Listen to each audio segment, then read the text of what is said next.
Hello! This is Percy the Small Engine, and you're listening to the Railway Series Book Club. It's magnificent. It's good, isn't it?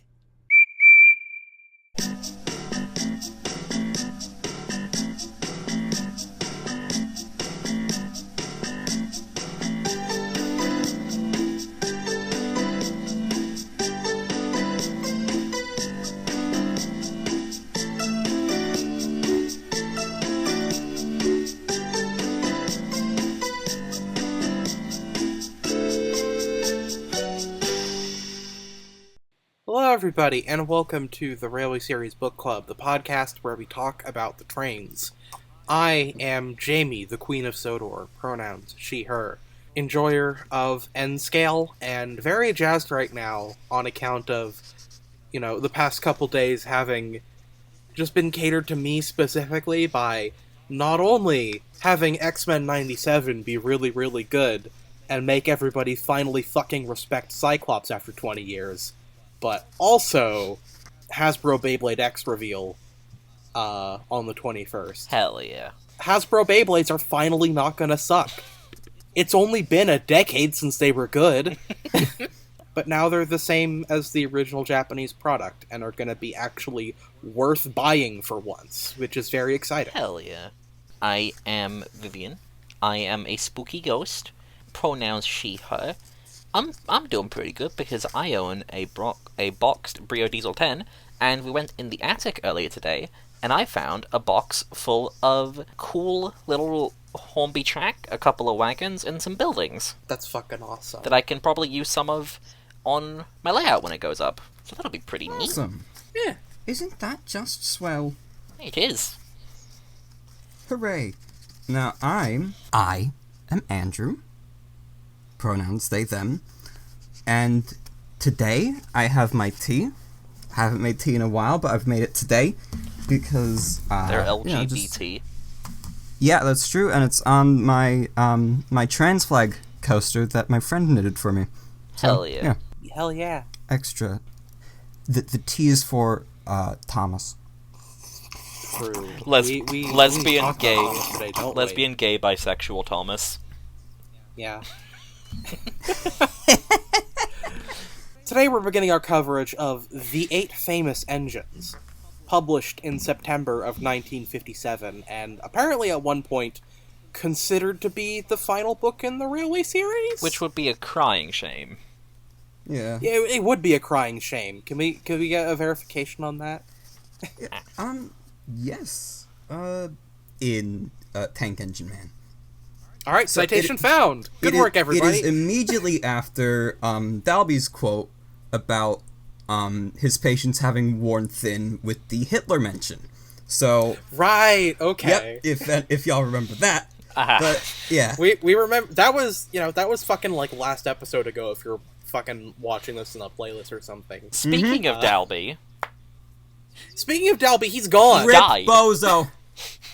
Yeah, he has been succeeded by, in my opinion, the best Railway Series illustrator, John T. Kenny. He's so fucking good.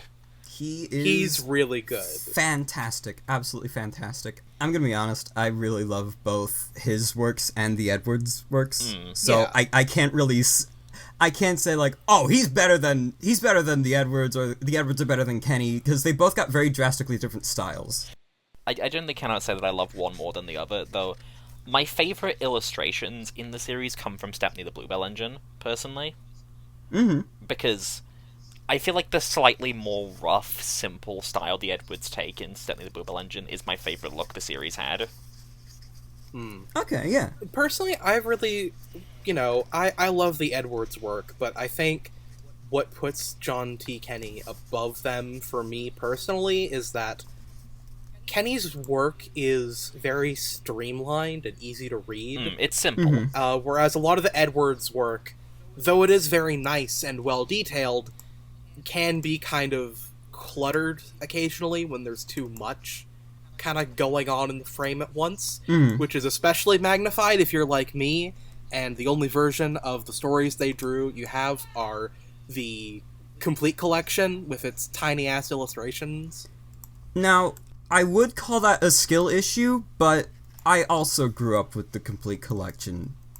So, stones and glass houses, I guess. Yeah. I think Kenny has my favorite style of drawing Percy I've ever seen. Yeah, Kenny Percy's really good. Yeah, because Kenny used the PR Wickham model as reference. And that's actually something I'll bring up in a little bit. I fucking love the PR Wickham models. The engine They're family. they're so fucking perfect. Yeah. The locomotive family, actually. I'm gonna beat you to death. Okay, just fucking try me. Yeah, it says Jamie, in if I Tank beat Engine Andrew to Man. death, do we have a backup host in reserve? Fucking, I don't know. We could just take one off the street. That's how we get everybody. We just How you got me? we just kidnap people off the streets. Yeah, that's how we source all of our guests. Yeah, we just go into Marie's house every time we need her for Bachman Roundtable and just A new book had been written and was announced in Ward's catalog for 957 under the title The Fat Controller's Engines. When it eventually appeared, it was as The 8 Famous Engines, with illustrations by John T. Kenny. The choice of John Theodore Eardley Kenny, who like Dalby had studied at Leicester College of Art, was a happy one. He brought a freshness and a new liveliness to the 12th title in the series with pictures that combine a lightness of touch with a more realistic look. Remembering John Kenny, Wilbert says, "We got on splendidly. He was as different from Dalby as chalk from cheese. He was interested in the work and used to go down to his station and draw railway engines from life. The engines which Kenny drew appear longer, larger, and more svelte, in fact far less like the toy trains of Dalby's pictures. As for his human characters, they are real people, pushing barrows, leaning on shovels, and running along station platforms, and the scenery recalls those airy, luminous country scenes that featured on 1950s railway posters." I think svelte is really a good word to describe his engine drawings. Yeah. It's like they do look so much more like proper engines. Yeah. I'm such a big fan of chalk to cheese. Yeah. That's really good. That's a new Audreyism. I learned when spending time with Dalby that I don't like eating chalk. However, I do still like me a good plate of cheese. It is very yummy in my tummy. Sometimes I'll sit down with my cheese plate as I watch Tom and Jerry on the telly, and I'll chuckle over the I will antics. chortle, very much so. I will laugh when the cat is inflicted with pain. Oh. If we can circle back to the title for a second, occasionally in certain editions of this book, they call it 8 Famous Engines with no "the," which I think is very funny. Yeah, that's a little weird. Yeah. I it's probably just the 2007 version, but, like, I think it is, interesting that that's the one time they ever tried altering a title. I know there are other books that had different titles in development, because I know, Oliver the Western Engine wasn't really meant to be called that. Yeah. Yeah. Which, Little Western admittedly, Engines. Little Western But Engines publishers is are way better. But Yeah. publishers are stern men. They are. That's- Also, regarding 8 Famous Engines as a title, it is a bit funny, since, in terms of publication history, Duck has only been in the books for about a year or so, and he's being touted as one of the 8 who is famous. But then I think about how he's been on Audrey's Blorbo roster for longer than he's been in the public consciousness. Yeah. So, I imagine the in-universe explanation is just that, like, as the books get more popular and people start to visit, they would have seen Duck, even if he wasn't in the books. Because he's been there for a little while in-universe, hasn't he? Yeah. I also feel like it's proof that there's no real favoritism on display here among the 8 engines on the railway so far. Like, Duck may have been here only a year, but he's still part of the family, and thus is one of the 8 famous engines. Can you imagine if this book came out and it was the 7 famous engines and Duck just didn't get to come? Duck just... That would be so fucking funny if Duck was just fucking like, sorry, Duck, you're not cool enough to come with us. The 7 famous engines, Duck is also here. The 7 Bro thinks he's on the and team. the 7 famous engines. The 7 famous engines also featuring that dickhead with the limp.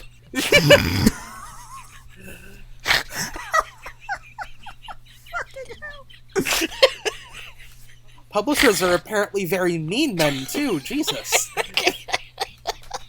The fuck was their damage? That was so mean. I'm sorry.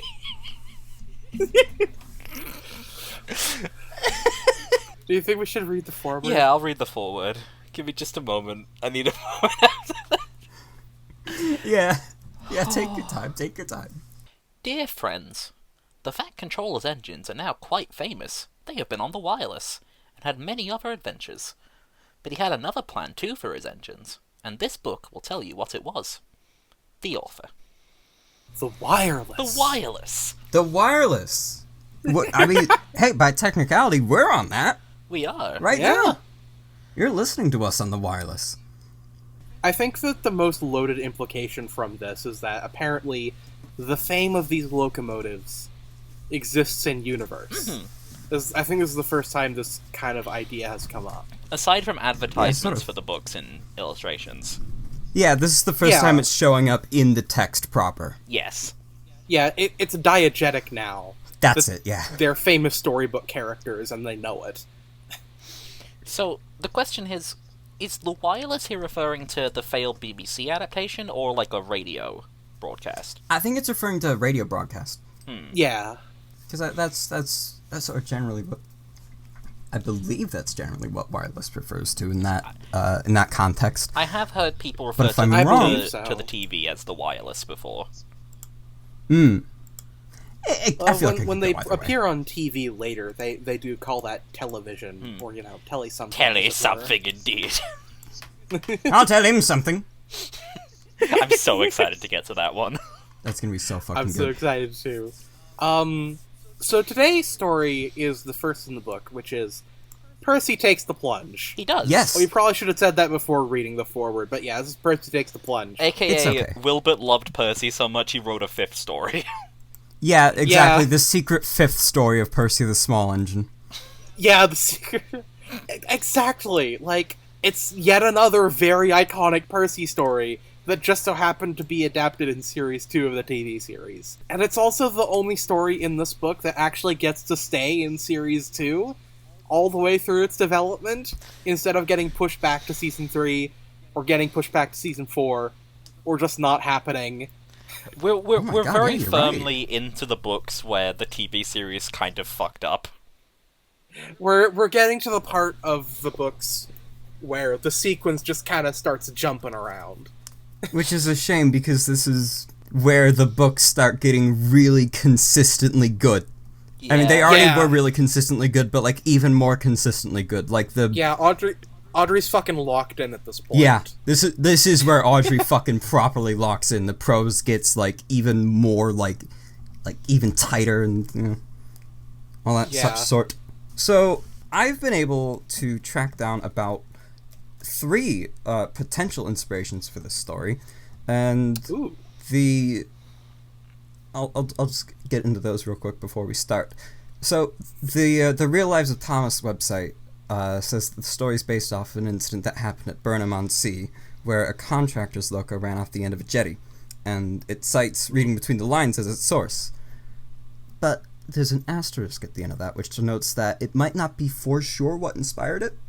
And then they describe another relatively closely matching incident that took place at Alderney on one of the Channel Islands in November 1911, where a Peckett, whose crew discovered that water and seaweed on the rails prevented its brakes from gripping, ran off the end of the breakwater and into the sea, and lay submerged for several weeks. After which the engine was recovered by a salvage company for a fee of £200, and was mended and came back into service. Can you imagine if Topham took weeks to get Percy out? That would be so fucking funny. It'd be it would be the equivalent to the like sort of time flattening of Henry being in the tunnel. Henry's stuck in the tunnel forever. Percy's stuck in the ocean forever. Harry's locked behind the building forever. That'd just be fucking part 2 of the, the fat conductor man is so cruel to his trains, he left the green one in the water forever. This third one is... I thinking about this critically, I don't really believe it to be a direct inspiration for the story anymore, but I'll share it anyway, just because this is what I was fussing over, like, trying to find pictures of this yesterday. This happened at Kirkcaldy Harbour in Scotland in 1954, and one of the North British Railways J88's number 68341 was taking trucks of wheat and grain down to the harbour when it lost control at high speed, unhelped by the weight of the trucks pushing it forward. It hit the concrete block at the end of the quay and toppled over into the water. And the fireman actually injured himself jumping clear because he couldn't swim. The engine was recovered, but ended up being the first of its class to be scrapped. I think, personally, the Alderney one is probably, like, the closest to the story. Maybe. Yeah, that's just right. me, though. I can't say, like, this is definitively what inspired the story, because I don't. I've got no authority on that shit. So, should I read the book? Yeah, let's read the book now. Alright, let's do it. Sometimes Percy takes stone trucks to the other end of the line. There, he meets engines from the other railway. One day, Henry wanted to rest in the shed, but Percy was talking to some tank engines. It was raining hard. Water swirled under my boiler. I couldn't see where I was going, but I struggled on. Oh, Percy, you are brave. Well, said Percy modestly, it wasn't anything really. Water's nothing to an engine with determination. Tell us more, Percy, said the engines. I do love just how funny Audrey is. Because, like, he's a stickler for, like, railway accuracy and real practices in his stories. And then he's just like, I'm just gonna let Percy, tiny saddle tank, who probably doesn't have the best fuel capacity, just go all the way across the island and onto the mainland with a stone train. Like... What? I feel like not enough people recognize how willing he is to bend the rules for the sake of a story or his setting. It's almost like the rules only exist as a little bit of a fun suggestion, and you can break them if you want to. Stop being so fucking boring. Yeah. Yeah. Yeah. So I have a note here in my notes, which is... A note in your notes? Yes, to say that these engines are named Ginty, Pug, Binty, Grug, and Wallace, which is a problem because there's only 4 of them. See, I was just gonna say, yes, the 4 jobbers. Bimmy, yeah, Jimmy, that's what they are. Grimmy, and Limmy. Or Bill and Ben. One of them looks kind of like a web coal tank. A little bit, yeah. There's a bunch of, like... It's the pogging one. Yeah, they're all like very Eastern feeling tank engines. So we're one illustration in. It's so much better. It's so much fucking better. Yeah, like even though I'll be honest, the perspective in this one is a little bit dodgy. It still carries it a lot better than much of Dalby's output with even more awkward perspectives. I like the way Kenny draws Percy. Yeah. He's so fucking tiny and smug. He's compact. Yeah. On just a story perspective, I think it's really funny that presumably this happened not long after Percy's promise. And Percy is just instantly let the one courageous thing he's ever done go to his smoke box. Yeah. I mean, hey, he did a really cool thing that one time, and if I were Percy, and I'm probably roughly as quirky as him, I'd still be riding that high. You're probably roughly as autistic as Percy. Quirky, not autistic. Sometimes they overlap, but they aren't exactly one and the same. I am both quirky and autistic, and that doesn't also mean Percy isn't quirky and autistic, because I believe he is, but the quirkiness is an external factor. So I believe this is the first time they mention the other railway. Yeah, I think so. Shit, yeah, it is, isn't it? Yeah, like, maybe there's another instance earlier that I've just totally forgotten because it's been long enough, but, like, this is the other railway, which is just what the Sodor engines recognize as British railways. So, like, Yeah. the map of Sodor won't be published until a year from now, in 1958, but it seems like the setting has mostly been settled by this point, so Audrey probably knows exactly what he's doing by making Percy take such a long trip, and also what kind of relationship to the rest of British Railway Sodor would have. So, like, you know... Yeah. It... You know what, I'm gonna headcanon that Percy wasn't meant to do this, he just did it and no one stopped him. Yeah, honestly, that'd be really funny. Like, yeah, especially since, like, the text says that he does it sometimes. So, like, he just sort of gets a bit bored and is like, you know what, I'm just gonna go down to Barrow today. Feel like it. It's one of those days. You know, I'm sure James will appreciate it. You're on my line, dickhead! I love the capitalization of other railway for some reason. Audrey's Yes. selective capitalization is one of my favorite things ever. And it has permeated entirely into how I write and indeed just, like, communicate with people. Yeah, same. Like, it's real fucking good. To this day, I think that one of my least favorite things the TV series ever did was stop referring to them as the mainland and the other railway. The fact that it started being occasionally called England just makes me very sad. And also the fact that they dropped the term the other railway. Well, I mean, but the couple books from now, they do just refer to Skarloey being mended in England. Well, yeah, but Skarloey's not being mended on the other railway, so... Yeah, but he's still on the mainland. Yeah, I just don't like that phrasing as much. I do agree. Like, I do prefer it just being like, yeah, this is the other railway. We don't need to specify. It is a railway, and it's not ours. It's the other one. Yeah, exactly. Yeah. It's also why I also don't like the TV series, like, actually using Northwestern Railway as something the engines say. Yeah, that's not... Yeah, that's a very... Like, both that and, you know, the very late CGI instances of calling it England, those are very Sam Wilkinson things, or, you know, whoever, Ian McHugh or whoever the hell else, you know, insisted on that. I like the narrator occasionally calling it the Northwestern. Yes, I agree. That is fine. Okay. Because he is an external force in the story. You know, he's not actively part of the story, and he doesn't necessarily work by the same rules the characters do. Whereas the engines, as far as they're aware, this is just the Fat Controller's railway. Yeah.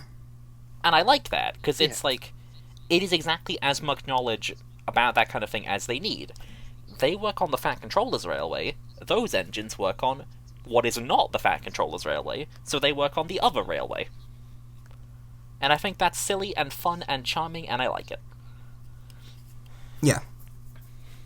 I like engine logic. Yeah.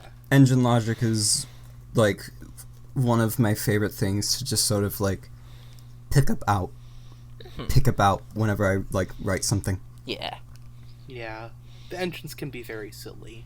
You know, we talked a bit about how Percy is gassing himself up by talking about, you know, the cool thing he did in the last book. It's a shame that when you're watching Season 2 of Thomas and Friends in order, it's a little bit confusing if you haven't watched the episode that it's referencing, because it doesn't get adapted till next season. Yeah. Yeah. This is the thing. I think all the adaptations they do in the TV series, for the most part, are really, really good. And Yeah. for a lot of the time, when they couldn't do it a certain season, it was just because of limitations of, like, budget or the models. Yeah. Yeah. Or, like, it was a story that just, it wasn't gonna work. But Yeah. it is a little bit of a shame. Like, I don't blame them, and I'm not mad at them, and I don't think it takes away from the TV series being as good as it is. It is a little bit sad, though. Yeah. Yeah, I agree. I still think it works quite well. Because, like, okay, you get to Season 3 and it's like, oh, hey, yeah. Here's what Percy was telling those other engines who definitely weren't Bill and Ben about. Definitely not Bill and Ben. Yeah. Yeah, they use Bill and Ben as stand-ins for the other railway engines. Wasn't it originally... Don't we have, like, a note saying they're originally gonna consider using Donald and Douglas, too? They, apparently, yeah, that was supposed to be a thing that happened, probably because they're painted black, but I think going with Bill and Ben actually works fine, honestly. Yeah. Like, they remove any mentions of going to the other railway, and they set the bulk of the episode at Brendam. So it makes sense for Bill and Ben to be there, taking up space in a shed that should be for the Fat Controller's engines. Yeah, because while also not being Fat Controller's engines. Yeah, exactly. They aren't under the Fat Controller's jurisdiction. Yet. Until they are next season. Yeah, we're gonna ignore that, because that was a bad decision. Yeah. Yes. It is a little bit weird that the episode takes place at Brendam instead of at what would be the New Harbor in the TV series version. Yeah, the harbor set But that they I don't built know. explicitly to be the harbor for the branch line.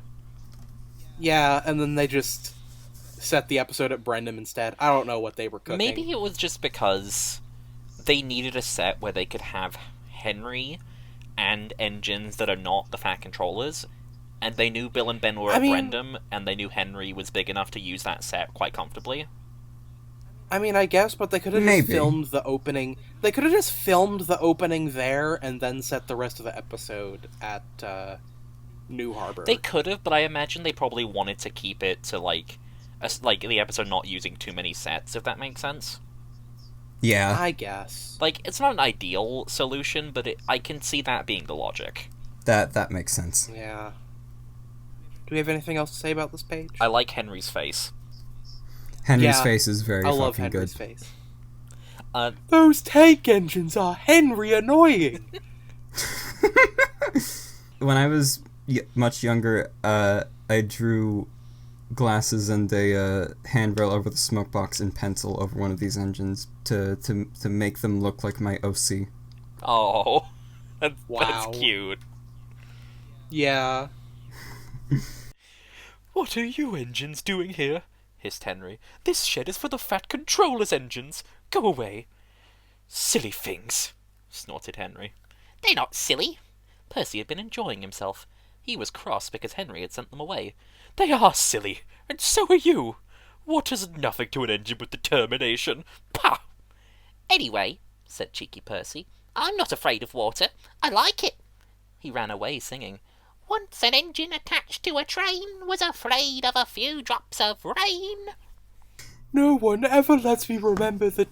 Percy... No one ever No one ever lets me forget the time that I ran into a tunnel to hide from the rain. That's Henry fucking annoying. I Henry fucking hate it. No, My that feelings doesn't are work Henry because that's yeah, that one works. I feel like it Nah. not working sometimes makes it funnier. Okay. Yeah. Okay, fair dues, fair dues.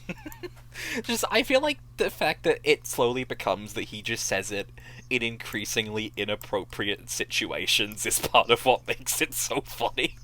I guess. Yeah, I don't have much to say about this page. You know, Okay. it's one of those, like, part 2 of 2 of Scene X type pages. It's one of my favorite scenes, because Percy being a high on admiration and drawing the parallel between his experiences with water and Henry's is very funny. And it's also just a very good illustration. Mhm. Oh, it's Yeah. fantastic. Henry looks so good here. Yeah, Yeah. I think this is where you can really tell that Kenny was working from the Wickham models for reference. I do have a few notes here, which is the first one is in all capital letters, Henry, the world's biggest hater. Yeah. Yeah. I've got something like that too. I've got number 1 hater and it's 3 of the talking emoji. I just think it's really interesting that the Fat Control's engines have a shed at the end of the line. Because this is Barrow, right? This isn't Vickerstown. This should Yeah. be Barrow, yeah. Yeah, because I believe this was after the turntable that Vickerstown got pulled up and moved over to Barrow. So this is probably like the Fat Controller's yard, then. Yeah, Yeah. it's the Fat Controller's yard and the Fat Controller's shed. This is my shed, I live here. Sodor must not be in danger! So I have a few things, actually. Number one of them is I like the fact that they're calling back to the first book here, which is quite nice if this was meant to be the final book. Yeah. The fact that they add extra exposition to be like, hey kids, did you know Henry once stuck in a tunnel? Because by the time this episode came out, the sad story of Henry was like 3 years old. Yeah, it's Yeah. easy. It's like oh fuck, some kids might not have seen the first series. Just put something in. Yeah. You know that shit Henry did? Now you do. Buy a videotape to learn about it. What I've got written is that no two narrators sing the same way. Mm-hmm. Right? Rushton sort of does it like it's a pantomime, like opera pastiche number, and Angelus makes like a quick little limerick of it, and Alexander gives it like this Mary Had a Little Lamb sort of tune, until he realizes the second line has too many syllables, but tries to land it anyway, bless him. Oh. Yeah. I love that reading just because it feels like the kind of flub Percy would make, you know? Yeah. That's canon, is it that does. Percy started singing to a certain tune and then realized he didn't have enough to work with. Shit, oh wait, it didn't really work. Let me do it again. I'll do it again. Percy reverses back Don't! onto the turntable. No, stop! Go away! Shut the fuck up! No, I'm gonna get it right this time. Just one more. One more. Okay, one more. And that's all. One more.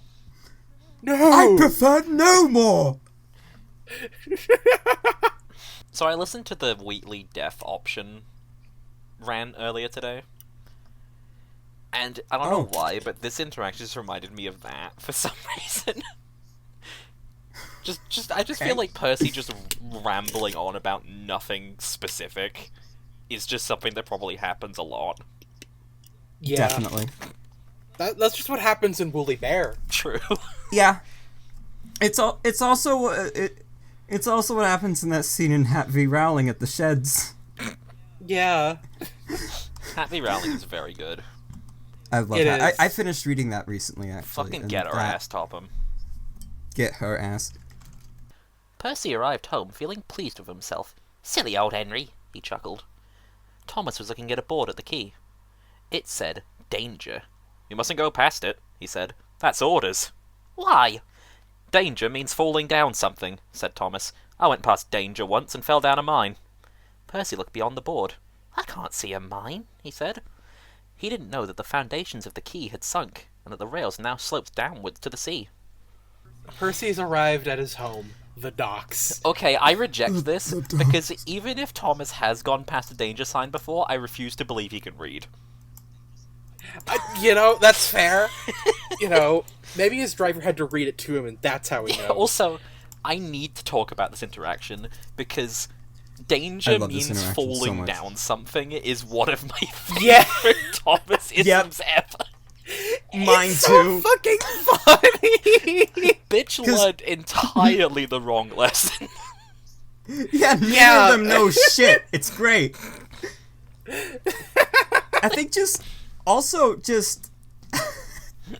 I think Percy just going, why, on first instinct is, like, that's another favorite of mine.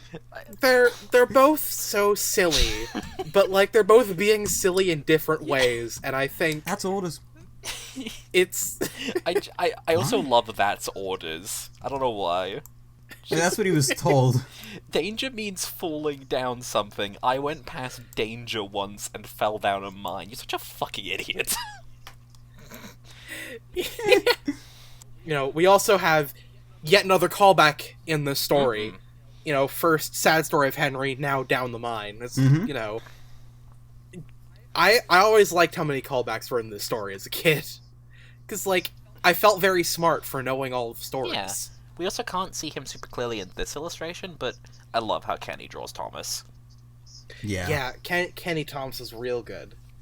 Once again, Pierre Wickham. Yeah. Who actually, considering the models were built in 53, he worked from Dalby's illustrations. Yeah. So the fact that he was able to turn those generally very inconsistent designs into really, really nice models that formed the basis for some of the best looks the characters have in these books is fucking incredible. Did the Yeah. locomotive family, were they coloured, or were they all grey? Oh, they were painted. They were colored. We just have black and white scans of them as the thing. Yeah. The only pictures we have of them are in black and white. That's a real shame.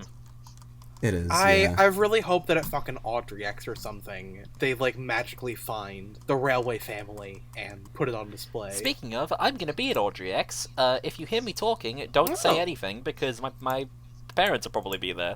Fuck off.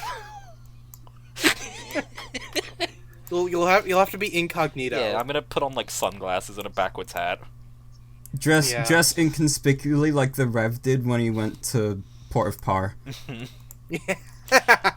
I'm going to go stealth mode. I'll be going incognito. Oh my god. Also, again, why is this not filmed on the Branchline Harbour set? Yeah, but yeah, it's the key from the last book. Apparently Percy building it out of cardboard boxes has come back to bite him because it's sinking now.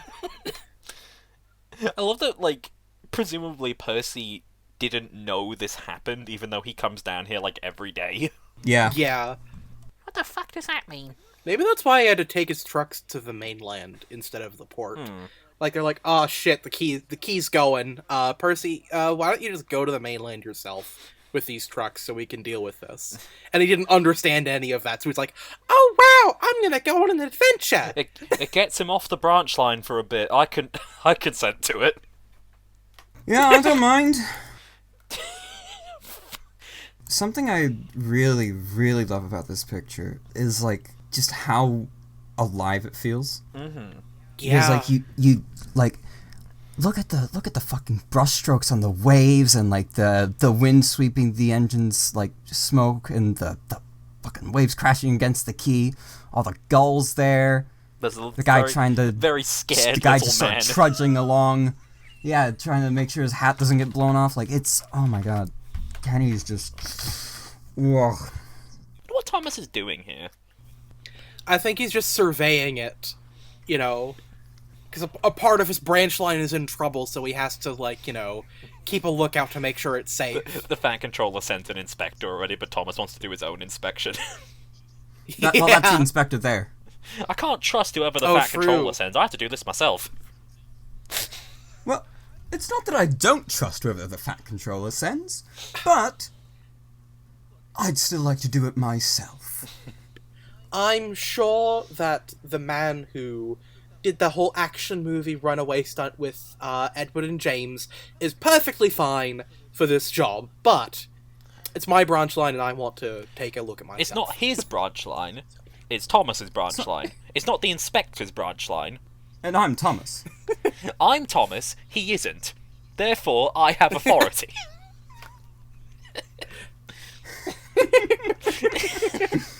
Thomas, why are you here? I'm Thomas. Yes, I know that. I know that. Why? I like, I like viewing this scene actually through the lens that in all this time Thomas never quite realized that Percy was meant to be like a permanent stay on his branch line. So like Percy just fucking like shovels up to him here and he's just like, "Oh, you're still here?" I thought you'd fucked off. All right. Oh, I guess we got a new one. That's fine, I guess. Toby, Yeah. build a new shed. Sure. What? Why We can't do that. Why have I got to build a shed? I haven't got arms. Yes, well, I mean, you're the one at the quarry. Just go get some bricks from there. They don't make bricks, Thomas. Well, then where did bricks come from if they don't come from Where quarries? do bricks come from? That's a good point, actually. Where do bricks come from? Shut up, Percy. I'm thinking. Oh, Percy, it's the bricks come from the brickworks. Why do bricks have to work? I mean, I sure hope the Well, bricks that's a work. good question. They're all idiots. They are. Oh my I'm god. just imagine. So I didn't mention it earlier, but when we were talking about the danger means falling down something dialogue, I just had the visual of like Edward or Gordon going over the bridge over the harbour, and seeing the two of them staring at a danger sign, and just, well, this is going to end in disaster. Oh dear. Well, that's going to end well. Anyway.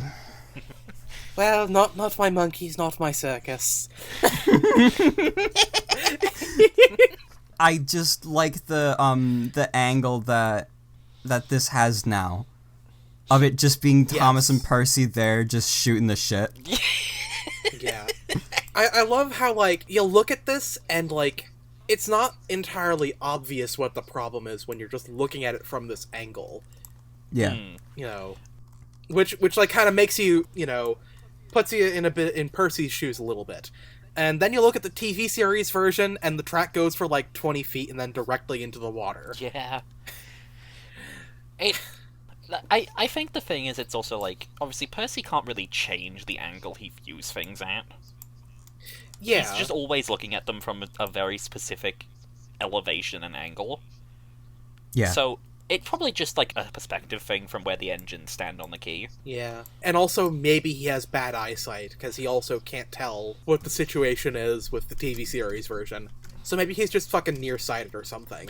He might just be an idiot. He might be. I think most Percy stories can be explained by Percy might be a bit of an idiot. Yeah. I mean, I yeah. believe that's the intent. Actually, speaking of, so, I did a little bit of, asking around the other day, right? Because I was curious what Percy's total crash record is. And how what's the number? according to Don, who checked for me, who also did not include any of the movies, so any incident he has in any of the specials is not included. In just the TV series and Railway series, Percy's crash number is at least 24. So, okay. Wow. Does that... I gotta know something about the qualifications here, right? Uh-huh. Are the Railway series stories that were adapted into TV episodes, do they only count for one crash? Yeah, they only count for one. The specifics I gave him was anything where Percy or something else is damaged. Right. Anytime he smashes into something or something gets crushed or, like, any incident Percy has, essentially. Okay. So, like- does the tipper's loading ramp shit in middle engine count? I would say it probably does. Okay. He didn't specifically say exactly what he counted, but I would count that personally. Yeah. So, like, Okay. I would count things like Tom Tipper's bike, the Tipper's loading ramp, puts upon Percy in the coal mine, a surprise for Percy. Trousers? Yeah, Percy in the trousers. If Percy is involved and disaster happens, it counts. Yeah. Okay. Yeah. Alright. Stupid board, said Percy. For days and days he tried to slide past it, but his driver stopped him every time. No, you don't, he would say. Then Percy made a plan. One day at the top station he whispered to the trucks, "Will you give me a bump when we get to the quay?" The trucks were surprised. They'd never been asked to bump an engine before. They giggled and chatted about it the whole way down. Really, if the driver knew this was something Percy was trying and he did nothing to prevent it, it's his fault. Yeah, that's on Yeah. him, bro. I'm just saying. Also, Troublesome Tanker. Hell yeah. Yeah, troublesome tanker. Troublesome cattle van as well. Yeah. And Troublesome Mineral Wagon. This might be the first time we see trucks with faces at all, to be honest. There's the one... Okay, well, there's, like, outside of the the two outside of vans. the outside of the two like vans. Yes, this is the first time besides the vans. Wait, no, 'Cause because there's the- wait, there was the third. There was the third one in Dirty Objects as well. Oh, true. Oh, true. Yeah, so yeah. three of them and all three of them have been vans. Yeah. But now they're more diverse, because now we have the Now tank we have car and Yellow open Tanker wagon. and Mineral Wagon. Yeah, Yeah. Yellow Tanker, my beloved. This is gonna be a bit of a spicy take, but I don't like mineral wagons. At least the BR the kind Like- that we see here in this illustration. Like the steel bodied ones. Yeah, they're kind of ugly. I think I like them. they're basically just worse 7 planks to me. I like them in the understanding that they're the ones on the Little Western who are such bitches. Yeah. I mean, I guess. I don't know. It's, But I think they're kind of ugly. Also, first appearance of the Yeah. Farquhar signal box, I believe. Yep. I was just gonna say that as well. Yeah, I hope you like this framing, because they use it in at least, like, 2 other illustrations. And Because it's that fucking good. it's a good frame. It's that good. It's a good framing. It's that good of a set piece. It's Yeah. in Thomas Comes to Breakfast. It's in Ghost Train. Is it in anything else? I think it's not the same angle, but I think this location is also in fucking Train Stops Play at the beginning. Oh yes. That might be a different signal box. I don't know. I believe it's the same signal But- box. No, it's the same signal box because it is. They Okay, are good. just in the yards at Farker. Also, Yeah. I'm a little sad that tanker isn't the Soda Oil's green tanker. Yeah, maybe that didn't exist yet. Oh, true. I don't mind it not being that one, to be honest. I mean, I don't dislike it. I like the yellow. It's just, it would have been cool to see more of Audrey's model rolling stock in the books. Yeah, I really that's like Soda fair. Oils. Anyway, good page. I like it. Yeah, good page. Also, again, Percy looks so good. Yeah. I will say, actually, before we move on, Mhm. an engine asking the trucks to bump them is neat. It's cool that we're getting a new twist on that Yeah. at this point, as opposed to, like, the same thing happening again. I'd just like to add that that I'm a great fan of Percy just calling the board stupid. Yeah. Good for him. Whoa, Percy, whoa, said his driver, and Percy checked obediently at the distance signal. Driver doesn't know my plan, he chuckled. On, laughed the trucks. Percy thought they were helping. I'll pretend to stop at the station, but the trucks will push me past the board. Then I'll make them stop. I can do that whenever I like. If Percy hadn't been so conceited, he would never have been so silly. Every wise engine knows you cannot trust trucks. If Percy had not been such a stupid bitch. 2 things on this page. Number 1, airfield. Yeah. Yeah, no Harold, but he's there in spirit. Yeah, we finally actually get to see the airfield instead of just, like, Harold in the middle of a grassy field. Yeah. Like there's a little bird there. I can't tell what bird that is. Just a little bird. It's like a yeah. Just a little guy. Honestly, I think the driver's looking at the bird. Look at that bird. That's a good bird. Who are? Other thing I have to say is, Nice bird. I think the reason Percy is so self-assured here is because every incident he's had beforehand has been his own fault. He's never had a problem with trucks before. Yeah. Yeah, that's true. He hasn't had a truck incident yet. That's a good point. So, like, he believes that he can handle them because he's never had an incident where he couldn't. Yeah. Mm-hmm. That's actually really interesting. I hadn't thought about that. Which Yeah, me neither. implies to me that him doing this is what made the trucks realize he's a dumbass, and therefore why they started targeting him. Oh, true. Oh yeah. Wow. This guy's stupid enough to want us to do shit? Aw, man. We've been missing out. So technically speaking, every single incident that Percy has involving the trucks after this, it's his fault because of this. Yeah. It's the beginning of the butterfly effect. Yeah. Also, I love his fucking monologue about how clever he is. Yeah. Yeah. Like, I can do that whenever I like. I always thought that Percy's face looked very shiny here growing up. yeah, it is very, very highlighted. Like not in like the oh shiny sense, in the he looks a bit wet. Which is interesting Wet considering Percy. what happened. What, Percy? Oh shit, that's right, yeah! Oh man, nobody's gonna get that joke. No Marie one's will get it. Yeah, no one's gonna get that joke except Marie. Yeah. When Percy was pulled out of the harbour, he was very wet. They might as well start calling me Wet Percy. Oh. I feel like the comparison I would draw is that it feels like somebody rubbed his face in, like, oil or something. Oh yeah, oh Vaseline Percy. Yeah. Highly lubricated Percy. I'm gonna cut that. I don't like that. I don't like that. I don't like that. I don't like that.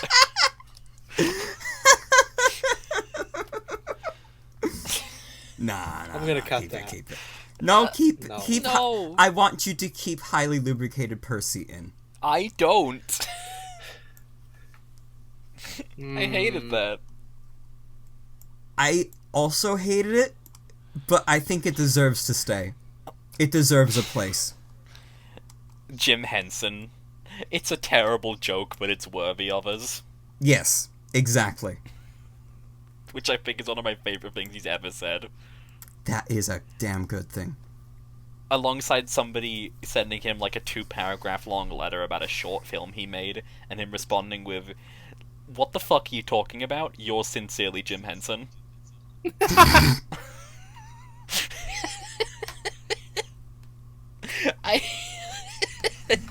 It's so fucking funny.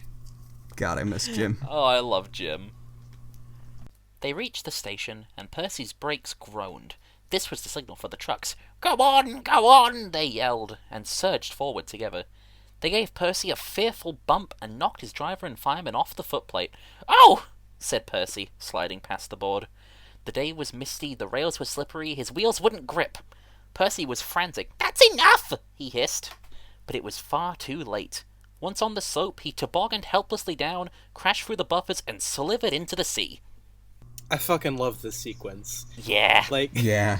It's very well written here. But I will also give credit to the TV series version, despite its weird set design choices, because that crash was also very good there. It's iconic in the show. Yeah!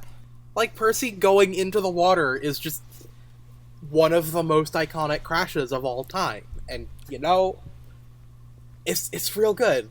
Yeah. I tried to channel Ringo's "oh" because I think it's really good. Oh! Yeah. It's great. Because I grew up with the episode on Best of Percy, the DVD. And VHS, same. actually, because my grandma had a copy of that. Yeah.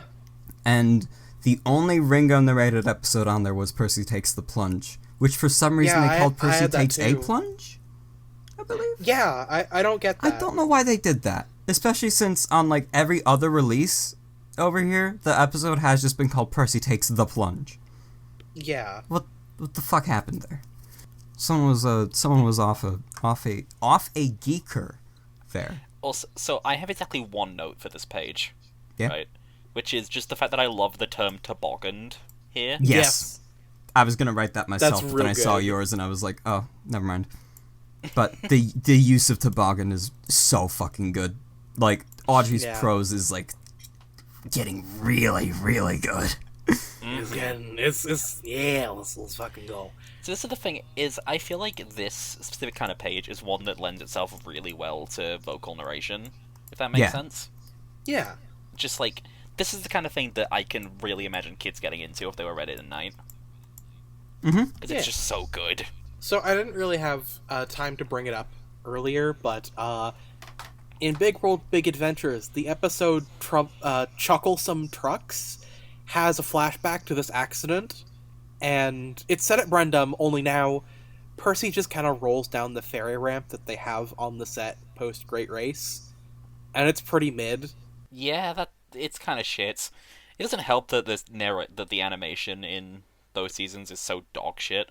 Yeah, I've been coming around a bit on Big World as time goes on, and I'm able to look at it a little bit more objectively. But man, that show is so fucking ugly.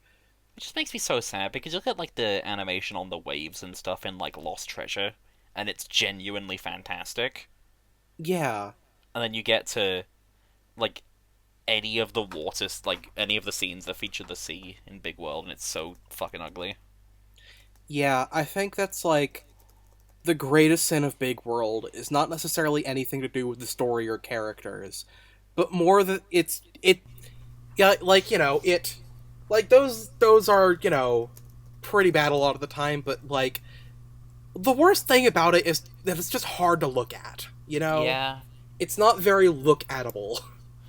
Yeah. Also, I believe that this isn't necessarily a big problem, because you're never going to really notice it unless you're looking at it. I'm pretty sure in the scene where Percy takes the plunge in Chucklesome Trucks, there's a boat on the set, because they have to try to hide Cranky and Carly. Yes. Yeah, but, like, okay, the ship is there in one shot, but, like, you can still see Cranky and Carly in the back. Yeah. Yeah. In the wide shot. As one singular guy runs over. It's like they did a half-assed job or something. Now, why would they do that? Who knows? Also, I have a question. This does not have any bearing on, like, the story or anything, but, like, if this is one of Percy's normal stone runs to Knapford, what's the cattle van doing there? And presumably also the tanker somewhere off page. The people who own those wagons probably just needed them delivered down to the quay, and the Fat Controller's just like, alright, just take them with the stone run.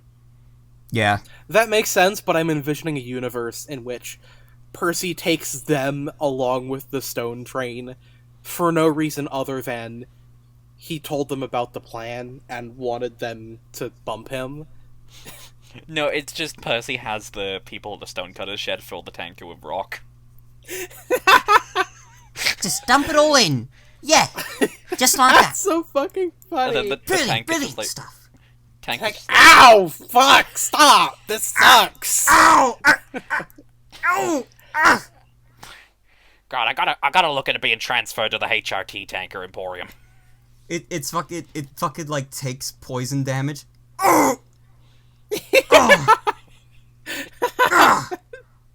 Just Percy doesn't realize that different trucks have different uses. He just fills whatever's in the yard with stone.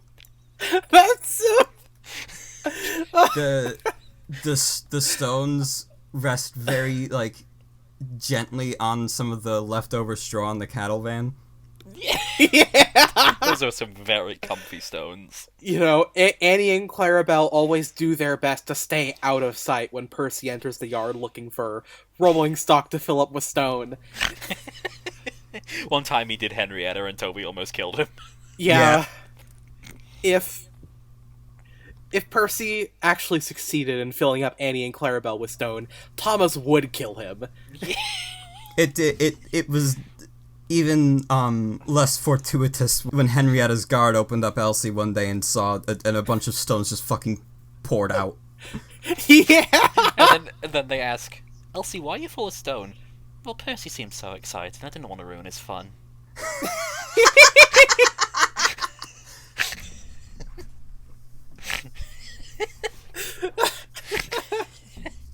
He didn't even take me. He just filled me with stone and then left me. Ah, boy, that's what my last hookup did, am I right, folks? Hey! You are a very disobedient engine. Percy knew that voice. He groaned. The foreman borrowed a small boat and rowed the Fat Control around. Please, sir, get me out, sir. I'm truly sorry, sir. No, Percy, we cannot do that till high tide. I hope it will teach you to obey orders. Yes, sir. Percy shivered miserably. He was cold. Fish were playing hide-and-seek through his wheels. The tide rose higher and higher. He was feeling his position more and more deeply every minute. I love that wordplay there, with the tide rising and Percy feeling his position deeper. Yep. And also, this is, like, one of Kenny's best illustrations ever. Yeah. Yes. Like, he looks so fucking sad, and the Fat Controller looks so fucking goofy on that rowboat. Yeah, the Fat Controller being frantically wrote about is, like, my favorite, like, gag ever. This is the thing. This is one of my favorite small gags that kind of got abandoned as the series went on, was Topham just being in increasingly stupid places to address the engines. Yeah. Like, just standing on a barrel, or... I'm so sad, to this day, that the CGI series never had the duck pedestal. They should have brought back the duck pedestal. That would have been so fucking funny. Oh my god, the duck pedestal. Just have, like, a small moment where Duck's just like, well, this hasn't happened for a while. Oh, here again? It's been a while since I had to play Podium. I'm so sick of this. Every now and then I think about the 01 Salty comic of Duck making silly faces while the Fat Controller's trying to adjust the engines, and they keep laughing, and he's like, "What? Why are you laughing?" I'm just imagining, like... like ducks just like mouthing, just like as the Fat Controller goes, and just doing it to Percy, and Percy's losing his shit in the corner. It's shit. What's the one? It's they're like SpongeBob and Patrick together in class, except from a distance.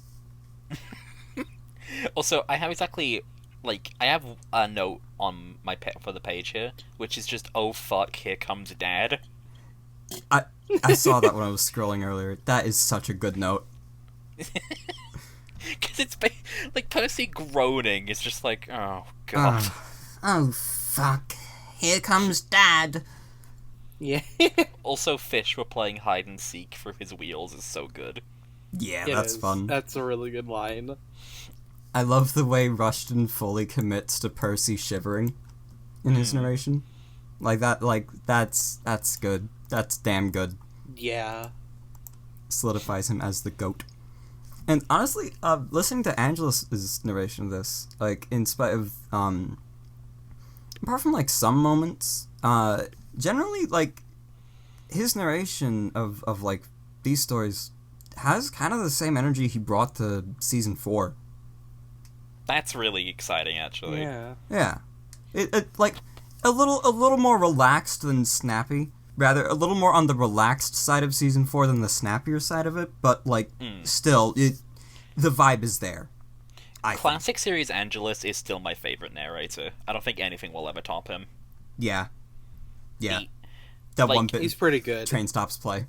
Train Stops Play to this day is the best example I have, because just everything It's just about so the fucking Caroline sequence is so good. Yep. I shouldn't be treated like this. This pace is too up for my system. It'll fuse all my circuits. It's so good. She rattled along at twice the usual speed. It makes me so sad, because I really do get the impression that it wasn't that he didn't care anymore, it was just that he wasn't interested in the stories they were having him read. And he still did his best, but Yeah. honestly, you could kind of tell he was getting a bit tired. It just Yeah. makes me sad that people say that his I've seen so many people say that his less good later seasons make him not a good narrator. Like, Most of the people who say that are Americans, so, like... Yeah. it's just... I mean, to be fair, it's not like we had it any better during those seasons. Yeah. I'll be honest, I would rather have a nice, relaxed narrator who fits the stories being told in that era than Michael Brandon. Yeah. Free Palestine, by the way. Free Palestine. It just makes me sad, because it's like, I love Angelus, and a lot part of it is nostalgia, because he was my childhood narrator, you know? He wasn't Like, even my childhood That's narrator, fair. but, like, I think he's great. Yeah, he does a good job. Like, seasons 3, 4, 5, 6, and 7, I don't care if he's more relaxed in season 7. He's really good in series 7. He does the comedy bits in season 7 really fucking well. Also, he's really good in Jack and the Pack, Yeah. because you can tell he actually cared a lot about Jack and the Pack. Yeah. Like, the scene with Oliver and the bricks is so fucking Ow. good. Ouch. I love looking at the water in this picture. Yeah. Like, that's something that goes really, really underappreciated with it as well. Like, you can see, like, the current being kicked up by the boat, like, the way it goes from the darker spots where, you know, the key is, then sort of brighter, distant greens, and then the very whites. Do you think he started the speech as he was being rowed around, or as, like, he was already in front of Percy? No, see, what I think happens, right, is that he's not quite come around yet. He has yet to face Percy, but that is where he says, "You are a very disobedient engine." And then Percy knew that voice, and then he comes round and is like, "Please, sir, let me out, sir." "We cannot do that until high tide," and, you know, wags his finger at him and all that. I have a visual here, which is very funny to me, of the boat being moved around by the tide, and the boat guy constantly having to reposition Topham in the middle of the speech. Yeah, just like frantically. No. I think that Topham is like, he's staying he's standing as, solidly as he fucking can. He knows the exact fucking stance to take to where he wouldn't fall over. Yeah. But it's just like the boat guy is that may be the foreman's boat, but he commandeered that. Yeah. That's all Charles, baby. he is completely static. You know, he's like barely moving, but the actual boat itself is constantly floating around, and the little guy controlling it is just trying to keep him in, directly in front of Percy. Just frantically try to keep the the boat has to constantly be moving is how I imagine it. So it's comes up. It's spinning around in a circle from the left, crosses in front of Percy, turns round so he can finish off the speech, turns around again, and then does another turn around to go back into the port, the jetty. Oh, this is a good book. I love this book. I love this story. Yeah. Yeah. Let's go to the last page so we can wrap up and get our thoughts. Let's finish it off. It was nearly dark when they brought floating cranes, cleared away the trucks, and lifted Percy out. He was too cold and stiff to move by himself, so he was sent to the works next day on Henry's goods train. "Well, well, well," chuckled Henry. "Did you like the water?" No. "I am surprised. You need more determination, Percy. Water's nothing to an engine with determination, you know. Perhaps you will like it better next time." But Percy is quite determined that there won't be a next time. Such a good fucking ending. I love it so much. You know what I've only just got? What's that? What? The very intentional use of determined there. Mm-hmm. At the very end. It's real good. That literally just dawned on me. That's... Oh my god. He's... Audrey is so fucking good. It's so fucking well written. I really, really love this picture, by the way. Oh, it's so good. It's real good. This is just so... This and the last page are really cool, because you can see that there's, a step at the end of the key. So it probably fucking hurt going down the end of the key there. Mm-hmm. Yeah. Also, I believe in this scene is where Devious Deedle cameos in the episode. Yes, Devious Diesel! Devious Diesel, he shows up a little bit in the back, yeah. I'm making an early bird cameo in the very background of this set. You can hardly see me sometimes, depending on the quality of the video, because I have a solid black body, and I'm just going by in the background where it's hardly lit. You do hear his horn. You do. Mm-hmm. Something I really, really love about this picture, again, going back to it, is just that, the more, I guess, limited colors Kenny uses here. You can tell he's using some of the same greens to shade Percy as, before, and, same with the water, but, the prominence of yellow there to sort of obscure much of the, background detail is really, really nice. It makes it so much more atmospheric. The use of lighting, honestly, it's real is good. So good. Yeah.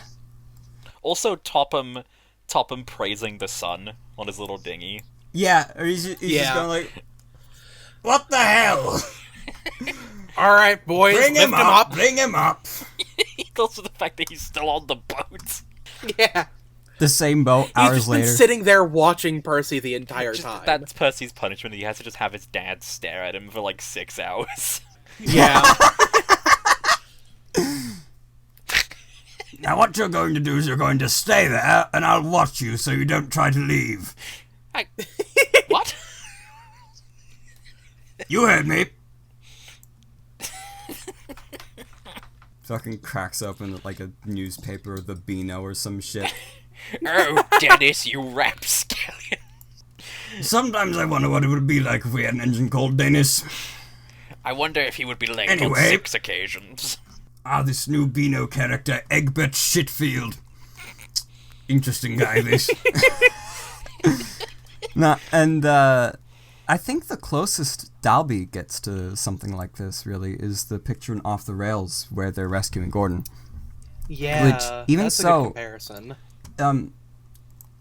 honestly, both are quite nice in their own rights, but obviously it's an apples to oranges comparison. But what I think makes Kenny's a lot more impactful, really, is just how much more limited it is. Dalby still tries to get like all the details in, because like you can still see like the mountains, the rest of the ditch, the rest of the lake, even the river, whatever the fuck, all the gubbins and the turntable, the trees in the background. Well, here it's just the pier, the guys, the cranes, Percy, Topham, Yeah. and the big lights. It's good. Simple as. Enough said. Simple as. Oh wait, no, I actually I have one more note about the page, which is that I always thought it was really cool seeing Henry deliver Percy to the works on a flatbed. Yeah. And I was sad that I didn't have the right toys to recreate that in Wooden Railway. Oh. So I was very jazzed when I got the fucking take-along breakdown train and used that. Oh, the take... Because that had the actual, like, working flatbed. Yeah, the take-along breakdown train is, like, so good. I think it's the breakdown best train is breakdown fucking train god out tier. of, like, the main 3 ranges, just because, I like, agree. you can actually put an engine on the flatbed. Yeah. And, yeah, it's crazy how good it is compared to the other two. Yeah, I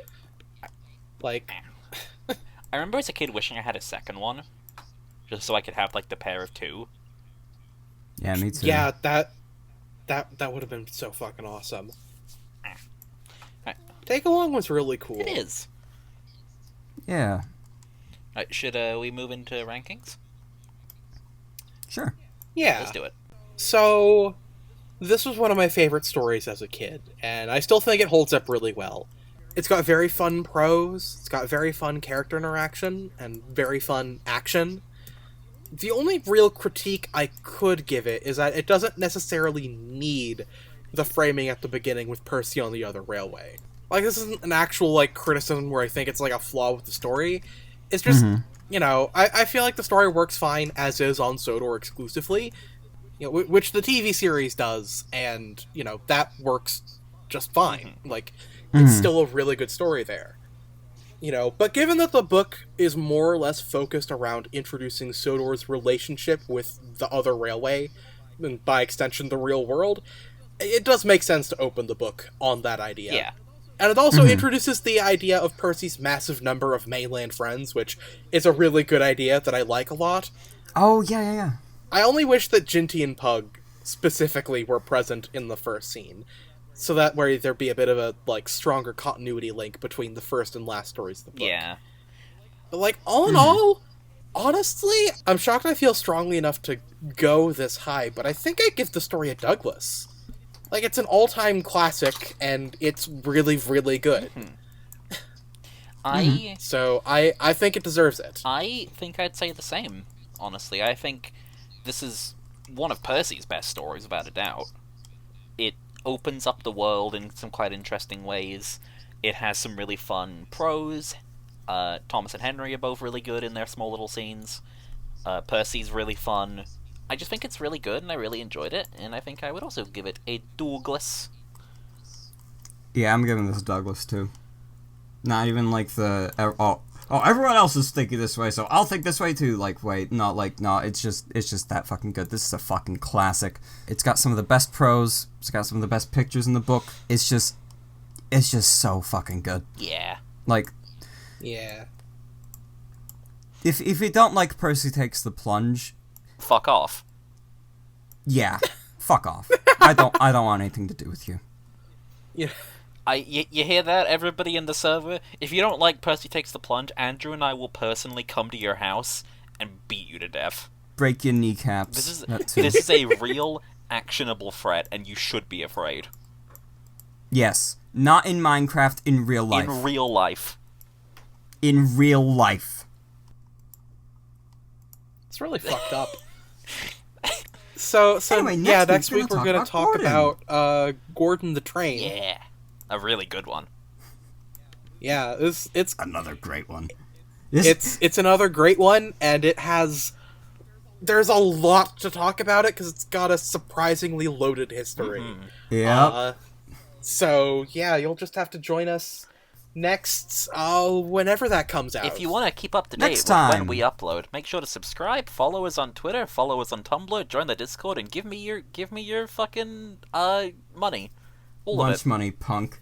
Send us your credit card number, the 3 little numbers on the back, and the Yeah, expiration month give and us- year. yes, that. And don't Yeah, forget that way- to click below and subscribe to the official Doctor Who YouTube channel. Oh, have we been bought out? Bong. No. Might as well listen to the Railway Series book club.